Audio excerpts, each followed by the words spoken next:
Alrighty, I'm out today putting an Eberspacher heater in a Cub Frontier. I've just been checking to see how the mounting plate will fit in here, because the place we're going to locate it is by the wheel arch here.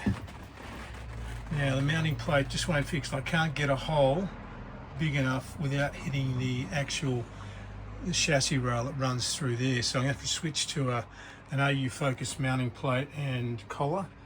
The batteries are over here, so we're going to run power over there and wants the controller up here, so that's the plan. But just had to be very careful with that first hole because there's a gas line under there which I've moved, just pushed across a bit, and we can get a 105mm hole through the Eberspacher heater.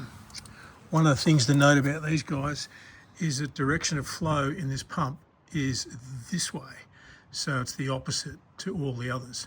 Normally, direction of flow is where the electrical outlet is sitting. It's reversed in the Eberspacher, so don't get that wrong if you stick on one in. Right, so there we go. That was about 30 minutes in the planning, but worth it because it's just got a dead center. I haven't been able to use the Eberspacher mounting plate because there's a chassis rail on this side that it would have banged into, but the AU Focus 105mm fits perfectly.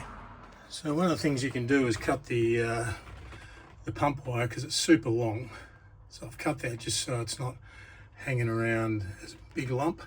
But just be careful because I got the wrong plug going to the pump. The one that needs a socket put on is the one that goes to the heater itself, heater unit, and the one that's already ready to go goes to the pump. I made that mistake, so you don't have to. There you go. All right. This is the underneath, and one of the tricks that sometimes happens, if you're not aware, this is the gas line. Now I pushed it aside and then screwed the base plate of the heater to the floor. I only put it through a couple of mil just to check, but it would have gone right through the gas line if I hadn't have been careful. So that's one of the things to be aware of when you're putting these in, where the other surfaces are. So I've pushed this aside a bit. There's the collar. You can see how little room there is in this with this chassis rail here. That's why we're using the 105 rather than the 140 collar. The 140 just wouldn't have fitted. Now I'm going to get to work and fix everything in place. There's the pump and all the rest of it. Alrighty, all done under here. I just got to run the fuel line now. That's the exhaust, heaps of exhaust with the Eberspacher. So located the muffler there and the rest of it pops out the side there. Air intake goes right back to here, and the fuel, of course, into the tank. Alrighty, we got some diesel in the tank and we got her up and running. I've just put the controller on.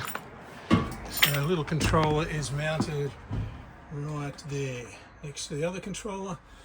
Heater in here, so we've run the cable around in the channel by the fridge, down through here. Just going to tie it up through there, and then I'm going to put the vent in down here. All right, and you can hear the heater running. Controller perched there, wiring back to the battery, and everything's tucked away in there with some serious heat coming out of there. That's an Eberspacher on a Cub Frontier. Just fits in that channel, and it's getting very warm.